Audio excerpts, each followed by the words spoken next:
Après la multiplication des recours au 49.3 ces derniers mois pour faire passer ces lois budgétaires, le gouvernement ne peut à présent plus se dérober au débat de l'Assemblée nationale pour ses prochaines réformes. Entre recherche de soutien à droite, quête de compromis avec la gauche, cette rentrée politique est présentée comme étant une rentrée politique à haut risque. Bonjour Bruno Cottresse. Bonjour. Vous êtes politologue et tout d'abord, pour entrer dans le vif du sujet, un extrait de l'interview d'Elisabeth Borne hier au micro de Marc Fauvel et de Salia Braclia. C'était chez nos camarades de France Info. La réforme, elle doit s'appliquer progressivement à partir des Français nés à partir du second semestre 1961. Pardon de donner votre âge, Madame la Première ministre, vous êtes née le 18 avril 1961. Ça veut dire qu'à 2 mois après, vous allez y échapper. Oui, je n'ai pas le projet de partir immédiatement à la retraite. Vous ne pensez pas que vous devriez donner l'exemple dans cette réforme et dire elle s'applique aussi à moi puisque je vais changer la vie de millions de personnes? Alors, si ça ne concernait que moi, pourquoi pas? Mais vous voyez, ça serait une grande innovation et je ne suis pas sûr qu'elle serait très bien perçue de faire ça rétroactivement. Le texte, il sera voté à la fin du premier trimestre. On ne va pas changer des règles, on laisse quelques mois pour l'application de la réforme. Non, mais on vous pose la question parce que les oppositions disent que vous avez fait exprès et qu'en fait vous êtes épargné avec cette réforme des retraites. Oui, enfin, c'est un peu ridicule. Je pense que je porte une réforme des retraites. Je n'ai pas décidé mon année de naissance en fonction de la réforme des retraites, ni le calendrier de la réforme. Un commentaire, Bruno Cottresse. Au-delà du côté un peu marrant, on va dire amusant de ce passage, on voit qu'il illustre toute l'incompréhension et tout l'écart entre la vision qu'a le politique d'une réforme vue de manière assez macroscopique, en fait, fondamentalement, sur un paramétrage de l'âge de départ légal à la retraite. Et puis, au fond, ce que vont vivre les gens au niveau individuel. Et effectivement, on voit que cette question qui est, alors, au fond, vous-même, vous allez y échapper, ça s'inscrit dans ce qu'on voit, nous, dans nos enquêtes que nous réalisons. Le sentiment qu'ont de nombreuses Français et Français que le politique s'exonère régulièrement de règles qu'il applique aux autres. Donc ça, c'est vrai qu'au-delà, on va dire, du côté un peu anecdotique de cette question, voilà, au fond, toute la difficulté pour la Première ministre d'expliquer, de donner sens à ce projet de réforme des retraites. Et ça, je pense que c'est le point faible aujourd'hui. Au-delà de l'anecdote, il y a aussi le hiatus entre ceux qui veulent travailler le plus longtemps possible, comme par exemple la Première ministre, Elisabeth Borne, et puis des Français qui, eux, considèrent qu'aller jusqu'à 64, 65 ans, c'est un effort et parfois même un effort déraisonnable. Oui, bien évidemment, on voit qu'autour de cette question de la retraite et du départ de l'âge en retraite, toutes les injustices, toutes les inégalités de la société française s'expriment. Et effectivement, il n'y a pas d'unité de vue de ce point de vue-là. Certains ont pu commencer une activité professionnelle tard dans leur vie et souhaitent continuer. Certains ont découvert la grande passion de leur vie tard et souhaitent continuer. Beaucoup ont dû commencer à travailler jeunes. Beaucoup ont dû commencer à travailler avec des emplois difficiles, pénibles, et souhaitent partir plus tôt. Et malgré tous les efforts qui sont faits par l'exécutif de dire on va tenir compte de ces situations, on va essayer de tenir compte des carrières longues, des carrières marquées par la pénibilité, on n'arrive toujours pas au fond à avoir une unicité de vue et au fond un consensus sur cette question. Et par rapport à ça, le gouvernement aujourd'hui n'a pas d'autre horizon que l'horizon budgétaire en disant il faut assurer l'avenir du système des retraites et donc cotiser davantage. Mais alors, pour autant, lorsqu'Elisabeth Borne dit que cette réforme des retraites, les 65 ans dans cette réforme des retraites ne sont pas un totem, bon, même un psychanalyste fatigué pourrait se dire que cette réforme apparaît aujourd'hui comme un totem. Est-ce que politiquement, Bruno Cottresse, il y a une urgence ou bien une importance à cette réforme aujourd'hui? Pourquoi l'avoir mise au calendrier et pourquoi la mettre au calendrier alors que celle-ci focalise toutes les attentions et beaucoup d'opposition? 2 observations là. La première sur l'histoire du totem, je trouve que c'est vraiment intéressant parce que ça accentue le sentiment de confusion. Au fond, on ne comprend plus très bien si ça n'est pas un totem. À ce moment-là, pourquoi on s'accroche tellement à cette idée ? Et donc le politique n'arrive pas bien de ce point de vue-là à expliquer. On a le sentiment d'un capitaine de bateau qui nous dit qu'il a un cap, mais que la manière d'arriver au port est négociable, mais que de toute façon, c'est quand même lui qui décidera. Et donc ça accentue ce sentiment de confusion. Alors ensuite, pourquoi l'avoir mis à ce moment-là? C'est tout simplement parce que pour Emmanuel Macron et l'exécutif, il s'agit de l'image de réformateur d'Emmanuel Macron. Au fond, si on met aujourd'hui en perspective le bilan de réformateur d'Emmanuel Macron, il a incontestablement des éléments à faire valoir, en particulier ceux qui ont été faits au début de son premier mandat, mais force est de constater... Voilà, par exemple, tout ce qui a été fait au début sur le travail, sur la réforme du Code du travail, la SNCF aussi. Mais force est de constater que depuis la crise des Gilets jaunes en particulier, on a le sentiment que la trajectoire originelle du macronisme a été déviée, que le président a beaucoup de mal à revenir vers ses fondamentaux. On en parlera sans doute. Ça s'est bien traduit au moment de ses vœux, d'ailleurs récemment. Et donc cette idée d'être celui qui inscrit son nom comme quelqu'un qui a réformé, il y a toute la question des régimes spéciaux, il n'y a pas que l'âge légal et les 64 ou 65 ans, il va falloir voir aussi du côté des régimes spéciaux. Et c'est vrai qu'Emmanuel Macron, de ce point de vue-là, dans son cœur d'électorat, a toujours l'image du réformateur audacieux qui essaye de faire bouger la France. Alors si ça n'est pas un totem, c'est donc un tabou, puisque la réforme des retraites, le souvenir des grandes grèves, par exemple de 1995, peut apparaître effectivement comme un tabou, et cela pourrait expliquer, Bruno Cotresse, qu'Emmanuel Macron se dise que l'image de réformateur, l'incarnation du réformisme, s'il veut l'avoir véritablement, il faut qu'il aille jusqu'au bout dans cette réforme des retraites? Oui, je n'ai pas de doute sur le fait que l'exécutif ira jusqu'au bout, parce que si tel n'était pas le cas, alors là, ça serait un message pour l'exécutif, ça enverrait le message qu'au fond, le roi est un peu nu, d'une certaine manière, et que Emmanuel Macron, sur des éléments très importants de son logiciel de départ, au fond, n'y arrive plus. Il avait, par exemple, au cours de son premier mandat, il avait finalement abandonné la perspective de réduire de 120 000 le nombre d'emplois publics. La réforme des retraites, si elle était abandonnée, serait perçue par son cœur d'électorat comme un aveu de faiblesse. Et en ce début de deuxième mandat qui peine à trouver son sens, où Emmanuel Macron a quand même beaucoup de difficultés à reconstruire une image qui, depuis la crise des Gilets jaunes, est devenue fondamentalement l'image d'un gestionnaire de crise avant tout, son image de réformateur, à ce moment-là, serait fortement compromise. Bon, mais alors, justement, au bout, il veut aller jusqu'au bout, Bruno Cotresse, mais au bout de quoi? Parce que, vous l'avez déjà dit en partie, mais cette réforme, le contour de cette réforme, puisqu'elle n'a pas encore été présentée officiellement, il a beaucoup varié. Au début, il y a eu un discours qui consistait à dire que les investissements qui étaient faits en faveur des retraites étaient des investissements qui n'étaient pas faits pour d'autres secteurs de l'économie où ils auraient été plus utiles, l'éducation, l'hôpital. Donc l'argent devait être réorienté. C'est un discours qui, aujourd'hui, est en grande partie abandonné par le gouvernement. Il y a eu la question donc des 43 ans. Alors les 43 ans seraient un totem. Ça a été réaffirmé hier par Elisabeth Borne.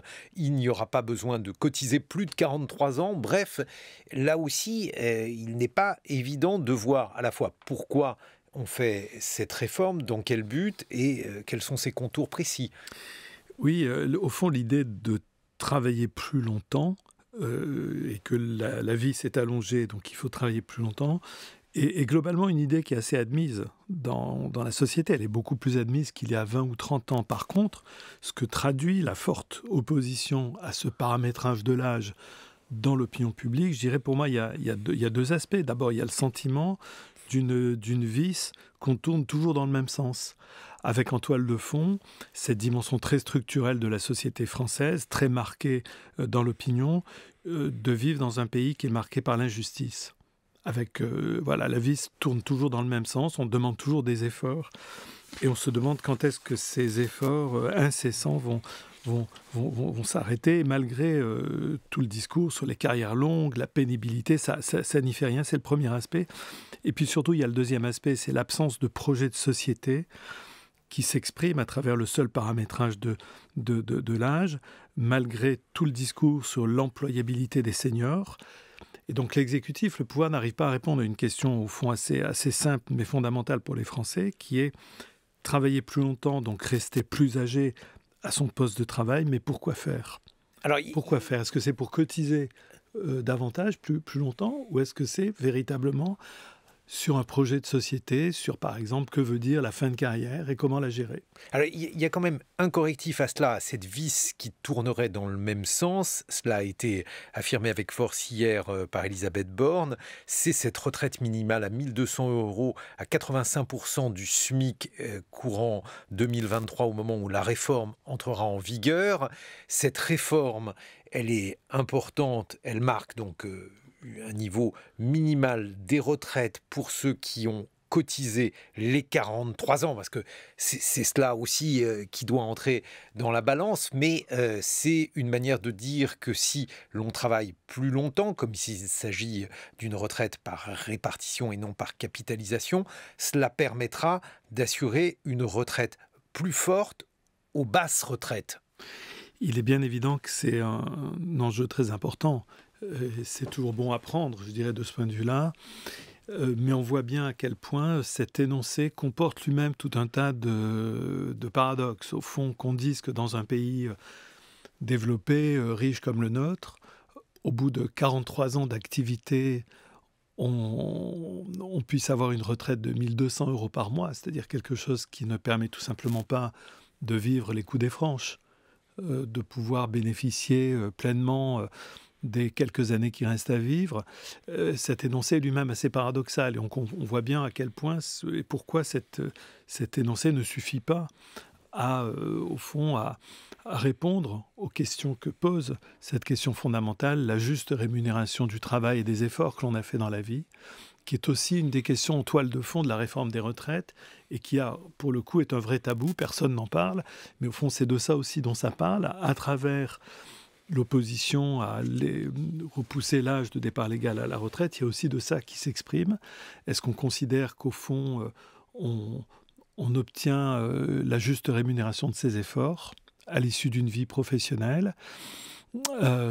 Travailler plus longtemps pour finir avec une retraite d'un niveau assez modéré n'est pas non plus un projet de société qui est un projet de société peut-être extrêmement motivant. L'autre question qui se pose est la question donc d'une union politique possible autour de cette réforme des retraites. Et là, l'abandon du totem à 65 ans, il est probablement interprétable comme étant un signe vers les Républicains, puisque les Républicains auraient retenu l'âge de 64 ans pour une réforme des retraites. Et donc, il y aurait la possibilité pour eux, en tout cas une main tendue, qui leur permettrait donc de voter éventuellement ce projet de réforme tel que le gouvernement se propose de le présenter. Oui, c'est l'heure de vérité d'une certaine manière pour les Républicains sur ce dossier. Lors de l'élection interne, d'ailleurs, pour la présidence des Républicains, on a vu que 2 des 3 candidats, Éric Ciotti, le vainqueur, Bruno Retailleau, avait dit qu'il s'y retrouvait quand même plutôt pas trop mal sur l'idée de repousser l'âge de départ à la retraite. Et c'est un peu l'heure de vérité de ce point de vue-là, parce que si les Républicains votent ce projet de réforme à l'Assemblée nationale, ça les fera de facto basculer dans la majorité présidentielle, qu'ils le veuillent ou non, parce qu'il s'agit d'un dossier emblématique, très important dans l'opinion, très discuté dans l'espace public, et qui, au fond, leur mettrait effectivement un peu un pied à l'étrier de la majorité présidentielle. S'ils ne le votent pas, ils apparaîtront en contradiction avec les propositions qu'ils ont faites, y compris pendant la campagne présidentielle. Et donc, on voit bien que du point de vue de la gestion politique de ce dossier par l'exécutif, on est en train progressivement sans doute de se rapprocher de la position des Républicains pour, on ne va pas dire leur forcer la main, en tout cas pour progressivement les faire basculer dans la majorité. C'est ça, ou ce serait ça, la méthode d'Elisabeth Borne, puisque elle insiste sur la concertation qui est en cours. Certains disent que celle-ci est inutile ou factice. Alors inutile, c'est ce que dit le journal L'Opinion aujourd'hui. Factice, c'est ce que pourraient dire les syndicats. Est-ce qu'on voit en revanche dans cet abandon donc des 65 ans une tactique et une partie de la méthode de la Première ministre ? Oui, n'oublions pas que la Première ministre, l'un des éléments les plus importants de sa feuille de route, lorsqu'elle a été nommée, était justement de rechercher des points de consensus au lendemain des élections législatives, en particulier l'absence de majorité absolue pour le parti présidentiel, oblige aussi à cette recherche de consensus. N'oublions pas aussi qu'Elisabeth Borne a déjà eu recours 10 fois au 49.3 en 6 ou 7 mois de fonction, ce qui est beaucoup. Elle est aujourd'hui en numéro 2 du classement de l'utilisation du 49.3 sous la Ve République. Le numéro 1 reste Michel Rocard 28 fois, mais avec 10 fois, elle s'est propulsée en numéro 2. On ne peut pas continuer évidemment sur 5 ans à ce rythme-là. On ne peut pas avoir sur pratiquement tous les dossiers essentiels des mesures qui sont adoptées uniquement au 49.3, qui est plutôt un dispositif constitutionnel dont l'état d'esprit est d'être plutôt exceptionnel plutôt qu'être l'ordinaire de la manière de gouverner. Donc on voit qu'effectivement c'est très important ce qui est en train de se passer de ce point de vue-là, et qu'on est bien sans aucun doute sur l'idée à travers ce dossier des retraites de trouver une autre équation pour trouver une majorité absolue. Et alors la méthode Borne vis-à-vis des syndicats, est-ce que c'est de la négociation? Est-ce que c'est une manière de faire semblant de négocier? Comme toujours, lorsque l'exécutif consulte largement et lorsqu'il reçoit, ils le font de recevoir beaucoup les partenaires sociaux, les responsables de partis politiques, c'est toujours un jeu de ce point de vue-là qui est un peu à double facette. Ne croyons pas qu'il y a une absence totale de sincérité. Évidemment, lorsque le Premier ministre reçoit des partenaires sociaux, des leaders de formation politique, c'est bien évidemment dans le but de dialoguer et d'essayer de trouver sur quels mots-clés, sur quel point exactement on peut essayer d'avancer vers des solutions qui sont partagées. Mais dans le même temps, il ne faut pas non plus être naïf. L'exécutif sait où il veut venir. Il souhaite aller jusqu'au bout de l'idée d'augmenter la durée de cotisation et de repousser l'âge légal de départ à la retraite. Et de ce point de vue-là, il n'y aura pas sans aucun doute d'immobilité.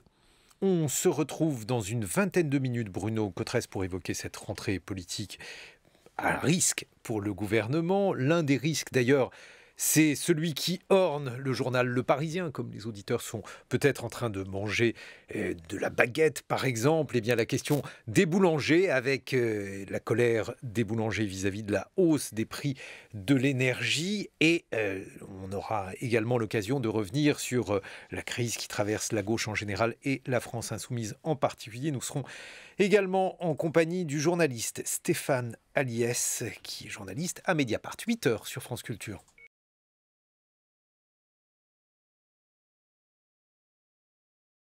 Une rentrée politique difficile pour tous, presque pour tous. Nous sommes en compagnie donc de Jean Lémarie, notre éditorialiste politique, le politologue Bruno Cotresse, et nous rejoint le journaliste politique Stéphane Aliès. Bonjour, vous êtes co-directeur éditorial de la rédaction de Mediapart. Vous avez couvert l'actualité des partis de gauche pour Mediapart depuis sa création en 2008. Tout d'abord, peut-être une réaction, Stéphane Aliès, à ce que vient de dire Jean Lémarie, cette question donc des boulangers en colère et bien évidemment des répercussions politiques à ce mouvement.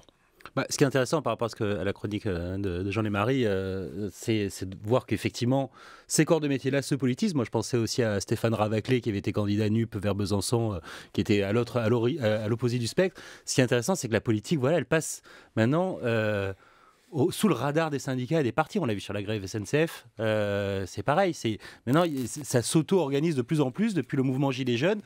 Et le champ traditionnel, classique, politico-syndical, de gauche comme de droite, on l'a vu, quand je dis de droite, c'est pareil, chez les policiers les syndicats policiers se retrouvent régulièrement débordés par leur base. C'est cette espèce de, à force de taper sur les corps intermédiaires en permanence depuis maintenant 15 ans, depuis Sarkozy, relayé par Hollande, puis maintenant Macron, après on se retrouve dans une société où tout peut s'enflammer, puisqu'il n'y a plus de médiation et d'intermédiation pour faire de la politique au sens noble du terme. Et les discours aujourd'hui, le discours de colère, il est porté par les boulangers avec donc certains artisans qui s'expriment sur les ondes. Un extrait. Alors nous, quand ils ont ouvert la plateforme, on allait se connecter, on a regardé. on nous a annoncé que, étant donné les informations qu'on a fournies, on ne peut bénéficier de rien. Il semblerait qu'on nous a dit après, oui mais attendez, la plateforme n'a pas été bien paramétrée, donc il faudra y retourner. On a le sentiment que c'est très compliqué pour pas grand-chose. L'effort qu'on va fournir pour obtenir quelques centaines d'euros, il est beaucoup plus important que ce qu'on va nous donner. Alors aujourd'hui, on est désespéré, on a juste envie de mettre notre énergie ailleurs que dans des procédures administratives coûteuses. Aujourd'hui, vous savez, il y a des gens qui sont spécialisés pour vous aider à obtenir les aides. En contrepartie, ils prennent 30%.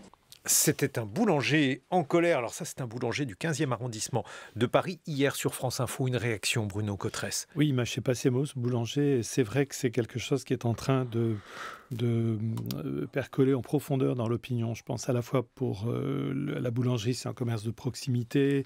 L'image est assez populaire. La boulangerie vend des produits qui ne sont pas chers. Et c'est un symbole aussi, ce qu'on écoute depuis plusieurs jours avec ces multiplications des factures d'énergie par 5, par 6, des fois par 10, donne le sentiment d'une économie devenue absolument folle, une sorte de jungle absolument sans plus aucune règle, avec un politique qui, lui, par rapport à ça, exprime des vœux.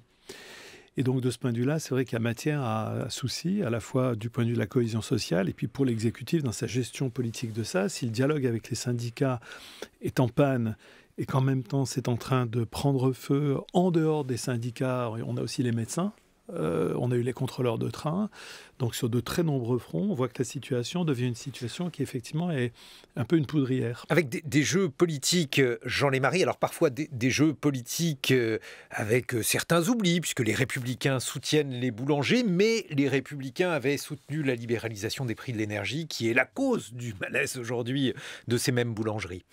Il y a un point intéressant, Guillaume, si je peux compléter ce que disaient nos invités. Je pense qu'effectivement, il faut s'arrêter sur la question de savoir qui a la main aujourd'hui. Parce que ce que vous observiez tous les deux dans d'autres domaines, vous avez évoqué la question des policiers, on peut voir ce qui se passe aussi dans le monde syndical traditionnel. Ça se reproduit précisément dans le domaine de la boulangerie, puisque le président du collectif dont je parlais, Frédéric Roy, est en guerre ouverte avec le président de la Confédération de la boulangerie, c'est-à-dire celui qui est reçu très officiellement à Bercy, à l'Élysée, qui participe à la cérémonie de la galette, etc. C'est-à-dire qu'il y a des frondes internes qui se multiplient. C'est comme un jeu de poupées russes, finalement, de défiance permanente et donc de colère attisée aussi par ce biais-là. Et Stéphane Aliès, dans ce contexte-là, que fait la gauche, que dit la gauche, les différents partis de gauche, puisque tous ne sont probablement pas d'accord par rapport à cette situation, les différents fronts, la question des retraites, il y a eu la question également de la réforme de l'assurance chômage, et puis maintenant la colère de certaines professions. On vient d'évoquer la boulangerie. Le problème est en fait un peu similaire, c'est-à-dire que aussi bien sur ce qu'on évoquait jusque-là que pour la gauche plus traditionnelle, on a un gros problème de représentation, de représentativité. Le problème, c'est qu'aujourd'hui, la gauche, en gros, continue à gérer par parti, chacun ses petits congrès, la conservation de ses appareils, faire comme si rien ne s'était. Enfin, moi, j'ai commencé journaliste politique, vous le rappeliez élégamment, il y a plus de 15 ans maintenant. C'était déjà le même problème. Pour signifier votre expérience, c'était ça. C'était exactement... on se retrouve avec... depuis tout ce qui s'est passé, avec le nombre de crises, le nouveau monde politique, mais les partis nous semblent n'avoir rien appris, y compris dans leur mode même de représentation d'eux-mêmes. Et c'est ça aujourd'hui auquel on assiste à gauche. C'est-à-dire, sans faire Gramsci de bas étage, le vieux qui tarde à mourir, le neuf qui tarde à naître. Et puis là, on est dans une situation où on est dans des monstruosités politiques où on ne s'en sort pas, quoi. Bon, alors tout est vieux et on vient trop tard, mais il y a quand même du nouveau. Il y a du nouveau à la France insoumise. On entend des discours qui sont nouveaux, notamment en matière de désaccord à l'intérieur de ce parti ou de ce mouvement qui sont inhabituels, puisque d'ordinaire, la musique était plus harmonieuse. Il y a un peu d'eau dans le gazeux, si on peut dire. Effectivement, ce qui est nouveau, il y a toujours eu des dissensions interne dans les mouvements mélenchoniens, puisqu'il y a quand même une cohérence depuis ces courants à l'aile gauche du Parti socialiste au début des années 80 jusqu'à aujourd'hui, en passant par ce qui a été le Front de gauche, le Parti de gauche, puis aujourd'hui la France insoumise. Il y a toujours eu des dissensions, il y a toujours une logique un peu où il épure, ces partis-là s'épurent régulièrement pour se renforcer et garder une unité, une cohésion idéologique. Là, ce qui est vraiment nouveau, c'est que c'est au cœur du réacteur, ce noyau de direction qui a toujours rayonné autour de Mélenchon en se renouvelant sans cesse. Là, cette fois-ci, les critiques, on le voit à travers Alexis Corbière, à la voix Clémentine Autain a régulièrement été critique de justement des positionnements trop solitaires ou personnalisés ou personnalistes de Mélenchon, mais on commence à voir émerger des critiques de fidèles de longue date, et ça révèle peut-être aussi des tensions sur l'avenir du parti et du parti de l'union de la gauche aussi, et quelle dynamique, vers comment on se tourne. Est-ce qu'on se tourne toujours vers une position très populiste, centrée derrière un leader qui doit un petit peu incarner une marche en avant derrière laquelle on se range sans trop débattre, ou une version beaucoup plus délibérative et démocratique. Si vous voulez, moi, quand j'avais fait une bio de Mélenchon, un de ses anciens conseillers m'avait dit un truc. Mélenchon, conseiller ministériel de 2002, Mélenchon, c'est d'abord, avant tout, un républicain, bien avant d'être un démocrate. Et on se retrouve un petit peu dans cette logique-là. Est-ce qu'on incarne une marche républicaine incarnée par des personnes qui ont fait le choix d'une stratégie populiste assumée, et c'est ça aussi que revendique Manuel Bompard. Manuel Bompard, dans l'entourage très divers et hétéroclite de Jean-Luc Mélenchon, c'est celui qui a toujours assumé d'être celui qui lit Mouffe et Laclos, celui qui veut appliquer, et d'autres comme Alexis Corbière qui sont plus à l'ancienne, plus vieille gauche, socialiste, et qui eux veulent plutôt reprendre un chemin de l'union sous d'autres formes. Le Canard enchaîné d'aujourd'hui dit que Manuel Bompard n'a toujours pas été nommé à son poste. Qu'est-ce que ça signifie ? Dans la mesure où il n'y a pas d'élection, où effectivement, on ne sait même pas comment. D'ailleurs, comment va-t-il être nommé ? Est-ce que c'est une fumée blanche qui sort du siège de la France Insoumise ? Est-ce que c'est Jean-Luc Mélenchon qui fait un communiqué ? On ne sait pas, il n'y a pas de procédure. Donc, faute de procédure, oui, le gazeux peut continuer, mais au bout d'un moment, il peut s'évanouir aussi, il peut s'évaporer. Bon, mais ça pose quand même un problème, puisque vous l'évoquiez, Clémentine Autain, disons que ces dissensions avec Jean-Luc Mélenchon sont aujourd'hui anciennes. Il y a en revanche des politiques qui étaient plutôt des lignards comme Alexis Corbière, qui font entendre leur mécontentement parce qu'ils ne font plus partie des instances du parti, parce qu'il y a notamment l'affaire Quatennens qui divise, c'est là-dessus qu'il est revenu en particulier. L'affaire Quatennens, qu'est-ce qu'elle crée, qu'est-ce qu'elle suscite concrètement au sein de la France Insoumise, Stéphane Aliès ? Elle révèle encore une fois l'absence totale de procédures internes, de procédures démocratiques internes, de discussions internes. À force de vouloir à tout prix faire disparaître les partis, on en oublie quand même le bon côté qu'avaient ces partis-là dans la régulation de la chose politique. Là, cette volonté d'être un mouvement gazeux en permanence, selon leurs termes, en fait ne fait que créer de l'insécurité militante. On n'a pas de procédure, y compris pour se retourner quand on est victime ou prétendument victime d'agressions sexuelles, de violences sexuelles. On ne peut même pas se retourner, on ne connaît pas la procédure. Comme on ne connaît pas la procédure de désignation du nouveau chef ou du porte-parole de la France Insoumise. Notre éditorialiste politique, Jean Lémarie. Et ça a des conséquences, je crois, politiques bien réelles, parce que tout le temps passé à savoir si Adrien Quatennens peut rester dans les rangs de la France Insoumise, c'est autant de temps qui n'est pas consacré au fond de la politique, au programme, au projet, à l'avenir. Donc c'est finalement un effet à double détente extrêmement dangereux pour la France Insoumise. Mais alors là aussi, Stéphane Aliès, parce qu'il y a aujourd'hui des discours qui sont irréconciliables. Alors, il se pourrait que les partis d'avant étaient des machines à refroidir justement ces conflits.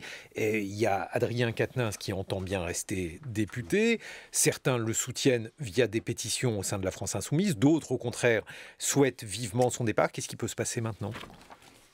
J'ose espérer que la démocratie de la table ronde va faire son usage au sein de la France Insoumise, qui vont se parler et trouver une solution. Le problème qu'on pointe, il n'est pas propre à la France Insoumise, il est propre à absolument tous les partis. D'ailleurs, Europe Écologie Les Verts, ça n'est pas mieux sorti sur l'affaire Bayou, style très différent, pas de condamnation, pas rentrer dans le détail des affaires, mais dans la façon de gérer ces cas-là, ils sont très révélateurs de l'inorganisation aussi, de l'impréparation aujourd'hui militante de partis qui sont en réalité des groupuscules, entre 5 et 20 000 adhérents maximum. Il y a 15 ans, au début où moi je faisais du journalisme politique, on avait quand même encore un parti socialiste qui était à 280 000 militants. Aujourd'hui, c'est 20 000 votants maximum. Et encore, quelle est la véracité de ces votes. Mais ces choses-là, effectivement, et comme le disait Jean Lémarie, à force de se bouffer le nez sur de l'interne, parce que cet interne-là n'est pas structuré, eh ben, on passe à côté de l'essentiel, c'est-à-dire la mise en place de la réconciliation des gauches. Parce que la NUP, ça a bien montré que finalement le discours sur les gauches irréconciliables, il était surtout théorique, mais en pratique, quand il s'agit d'être efficace électoralement, on trouve les moyens de se réconcilier et de faire dynamique unitaire en étant en partie salué par les urnes. Bruno Cotresse. Oui, il y a deux problèmes. Le premier, il y a à la fois une problématique assez classique de ce qu'on appelle l'institutionnalisation, c'est-à-dire comment un parti ou un mouvement politique fondé autour de la figure d'un leader charismatique s'institutionnalise progressivement. Et de ce point de vue-là, la France insoumise rejoint le lot ordinaire de toute organisation qui, à un moment donné, est prise dans ses contradictions, c'est-à-dire à la fois le leader fondateur qui est toujours là, qui est omnipotent, omniprésent, et en même temps, progressivement, une entrée dans l'ordinaire de la politique, avec une entrée en force à l'Assemblée nationale, avec la création d'une coalition électorale, et donc, de facto, d'une certaine manière, une entrée dans des problématiques d'institutionnalisation, avec la demande en interne de régulation, de règles, de transparence. Bref, une problématique assez classique de l'institutionnalisation. Et on voit que nos partis politiques, ou ces nouveaux mouvements, ont beaucoup de mal quand même sur ces questions. Deuxième observation, effectivement, la faiblesse généralisée de ces organisations politiques au premier tour de l'élection de la nouvelle leader d'Europe Écologie Les Verts. Il y a eu 5300 personnes qui ont voté, c'est-à-dire personne, en fait. Et donc, il y a de ce point de vue-là un véritable problème typiquement français. Ça ne date pas d'aujourd'hui, la faiblesse des partis politiques français. Mais c'est vrai qu'il y a là un point extrêmement faible de ce qu'on appelle les médiations. Les partis sont assez faibles. Les syndicats sont davantage d'adhérents, mais c'est pas non plus l'équivalent de ce qu'on voit dans d'autres démocraties européennes. Et il y a là un point faible dans une société française soumise à beaucoup de tensions et avec toujours le sentiment qu'il n'y a pas vraiment de corps intermédiaire, de société civile qui est là pour prendre le relais et établir son rôle fondamental en démocratie, qui a un rôle d'intermédiation. Donc là, véritablement, il faut effectivement que ces partis politiques... je rappelle que quand on réalise toutes les années notre baromètre de la confiance politique au CEVIPOF, on demande la confiance dans différentes organisations. Les partis politiques sont toujours en bas du tableau, en dernier, dans l'ordre de la confiance des Français. Quelque part, entre une bonne année, c'est 18-20%, et la plupart du temps, c'est entre 12 et 15% de confiance. Quelques mots, malgré tout, Stéphane Alias, sur Europe Écologie Les Verts, l'élection de Marine Tondelier. Là aussi, peut-être une surprise, ou en tout cas un décalage par rapport à ceux qu'on entendait beaucoup avant. Je pense par exemple à Sandrine Rousseau, et finalement un parti qui a pris parti pour une ligne peut-être plus modérée. En fait, un parti qui n'a pas changé de ligne depuis Cécile Duflot. En vérité, Marine Tondelier, elle est la dignitaire. D'ailleurs, elle était présidente des Jeunes Verts à l'époque où Cécile Duflot était secrétaire nationale d'Europe Écologie Les Verts. C'est une majorité, un socle majoritaire qui oscille toujours entre unité à gauche, mais quand même identité écologiste, volonté de partir seul au premier tour des élections locales et plus dans l'hésitation au niveau national, mais qui est quand même il y a une continuité. Sandrine Rousseau a fait turbuler un petit peu ce système-là lors de la dernière primaire. Elle faisait partie des instances, elle aussi. Absolument. En 2017, elle soutenait Yannick Jadot, Sandrine Rousseau. On est là dans un jeu très classique, mais ça souligne encore une fois que on est sur un tout petit périmètre. Or là, ce qui se joue, cette dislocation à gauche, on l'a déjà connue. Et au bout d'un moment, la gauche non communiste de l'époque a décidé de faire un Épinay. Elle était tout aussi disloquée. La SFIO d'un côté, la FGDS de l'autre, dans les années 60-70, on était à peu près sur le même éparpillement. Et bien à un moment donné, on se réunit et on essaie de repartir à la conquête. Là, maintenant, c'est l'enjeu de ce qui va se passer cette année-là. Alors, puisque vous évoquez le congrès d'Épinay, il va y avoir un congrès, pas à Épinay d'ailleurs, pour le Parti socialiste dans quelques jours. Qu'est-ce que l'on peut imaginer à l'issue de ce congrès, Stéphane Alias ? Je sais pas, c'est assez anachronique là pour le coup de parler des piliers. Il y a un enjeu pour Olivier Faure, il est clair et évident. Oui, voilà. En gros, il est le seul à avoir posé quand même, y compris dans tous les partis de gauche. Il a été celui finalement de façon assez étrange parce qu'il est issu d'un parti qui a provoqué les cassures multiples, mais il est finalement celui qui a paru le plus sincère dans la démarche d'unité. Et la volonté d'être unitaire. Ça fait du bien aussi d'entendre, pour le reste de la gauche, d'entendre des socialistes modestes qui restent à leur place et qui savent que leur place maintenant ne représente pas grand-chose vu le lot de trahison aux yeux du peuple de gauche qui ont été connus par la dernière expérience de gauche au pouvoir, de gauche élue pour accéder au pouvoir. Il entend faire un ticket avec la maire de Nantes, Johanna Rolland. Ça aussi, c'est une nouveauté. C'est très étonnant. On a l'impression, d'un coup, c'est un retour de hype de Jean-Marc Ayrault et de l'érotisme, si j'ose dire, au sein du PS, puisqu'on a les successeurs de Jean-Marc Ayrault et son principal fidèle, proche conseiller qui a grandi blanchi sous son harnais, Olivier Faure, qui va incarner le PS. Ça veut pas dire, ça peut dire des choses. Jean-Marc Ayrault, finalement, il a été démissionné, in fine, remplacé par Manuel Valls, au moment où il s'apprêtait enfin à proposer une politique de gauche, c'est-à-dire une réforme fiscale, une réforme de l'impôt enfin ambitieuse en 2012.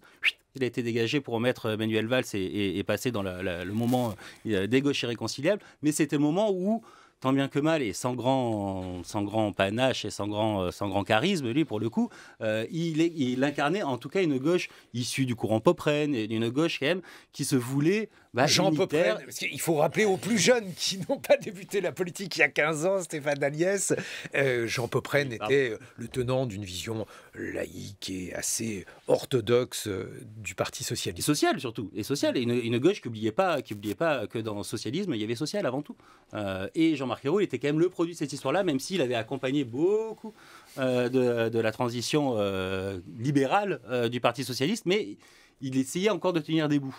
Jean Lémarie, il n'y a pas que la gauche dans la vie, il y a aussi la droite, les Républicains. On a évoqué donc un appel sensible, un appel du pied d'Elisabeth Borne hier, lorsqu'elle a dit que la question de l'âge des 65 ans n'était pas un totem. C'était évidemment un clin d'œil, notamment aux Républicains. Il y a un nouveau président du parti, Éric Ciotti, et donc lui aussi a une carte à jouer, mais laquelle ? Je ne vais pas vous répondre ce matin, parce qu'on n'en sait rien. Évidemment, c'est un jeu aussi de patates chaudes. Là encore, on parle beaucoup d'alimentation ce matin. On était sur le pain tout à l'heure. Quelle va être finalement la position d'Éric Ciotti à la tête des Républicains sur le dossier emblématique des retraites ? Ça, c'est une vraie question, sachant que le parti est extrêmement tiraillé. Je vous parlais l'autre jour de la position du président du groupe, Olivier Marleix, qui a eu des discours quasiment gauchisants à certains moments sur la réforme des retraites. Ce qui est quand même intéressant, vu la position traditionnelle des Républicains sur la réforme des retraites, vu la position notamment des Républicains au Sénat, qui réclame toujours, je le rappelle, un report de l'âge légal de départ à la retraite à 64 ans. Lui, il a même, je parle d'Olivier Marleix, le président du groupe à l'Assemblée nationale, a même envisagé une motion de censure des Républicains sur cette question des retraites. Alors, voilà, chacun va essayer de retrouver ses petits et bien malin qui peut dire aujourd'hui quelle sera la position finale des Républicains. Peut-être qu'on y verra un peu plus clair dans quelques jours quand la réforme plus en détail aura été présentée. Bruno Cotterêts sur les Républicains, sur l'état de la droite. Voilà, du point de vue de l'état de la droite, effectivement, je l'ai dit tout à l'heure, on est un peu à un moment de vérité parce que c'est un dossier emblématique pour eux. Les Républicains ont essayé de tirer leur centre de gravité sur les questions identitaires à travers Éric Ciotti, la question de l'immigration, tout ça. Mais fondamentalement, le peuple de droite continue d'être intéressé par les questions économiques et notamment la question de moins de taxes, moins d'impôts, moins de fonctionnaires et peut-être de travailler plus longtemps. Il y a une exigence que les Françaises et les Français ont vis-à-vis des politiques, qui est l'exigence de cohérence.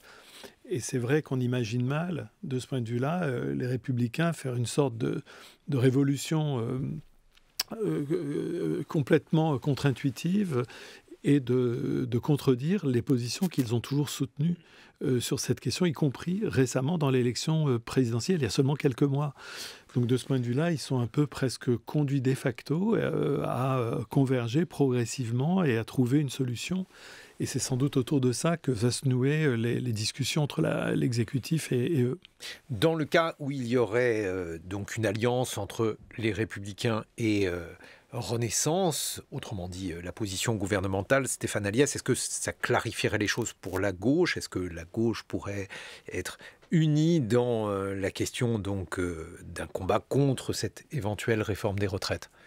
Là, à la limite, il n'y a pas l'enjeu, il est plus stratégique en réalité. C'est parce que le fait qu'il y ait un accord plutôt à gauche pour lutter, on revient sur les accords de la NUP et compagnie. En vrai, il n'y a pas de position franchement irréconciliable sur ces questions sociales, encore plus quand on est dans l'opposition.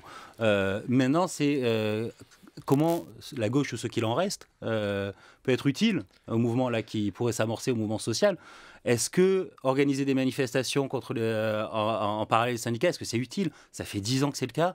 Ça n'a quasiment jamais produit d'effet. Alors, un bémol quand même dans le discours d'Elisabeth Borne hier, lors de son interview à France Info, elle a beaucoup insisté sur le fait qu'elle s'alignait sur la réforme Touraine, donc la réforme faite par François Hollande du régime des retraites, et que donc il n'y aurait rien de plus que cette réforme-là.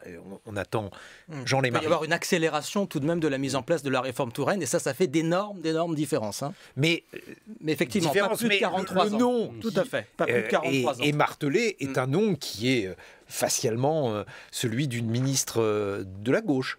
Oui, alors bon, aujourd'hui, où se situe-t-elle? La ministre de la gauche, elle était au pot d'accueil c'est pour ça que de réélection. C'est pour ça que j'ai dit facialement. Oui, elle a participé à un gouvernement élu par les électeurs de gauche. On peut le dire comme ça. Maintenant, est-ce qu'aujourd'hui, on peut qualifier Marisol Touraine de ministre de gauche? C'est moins sûr. Juste, voilà, pour terminer, c'est pas forcément que les retraites doivent pas être l'alpha et l'oméga de la gauche aujourd'hui en ce moment, de la gauche sociale. Aujourd'hui, il y a la question salariale qui anime toutes les entreprises où il y a des grèves. Que n'entend-on pas les leaders de la gauche soutenir les mouvements d'augmentation salariale et d'indexation, de réindexation des salaires sur l'inflation? C'est ça aussi l'enjeu, ce qui ne veut pas dire qu'il ne faut pas se mobiliser sur les retraites, mais c'est une position globale que la gauche doit arriver à tenir, que la gauche politique doit arriver à tenir. Ça devrait être son rôle aux côtés des syndicats. Merci Stéphane Aliès, on vous retrouve dans Mediapart. Merci Bruno Cotresse, politologue, et merci Jean Lémarie. On vous retrouve demain dans le billet politique, 8h44.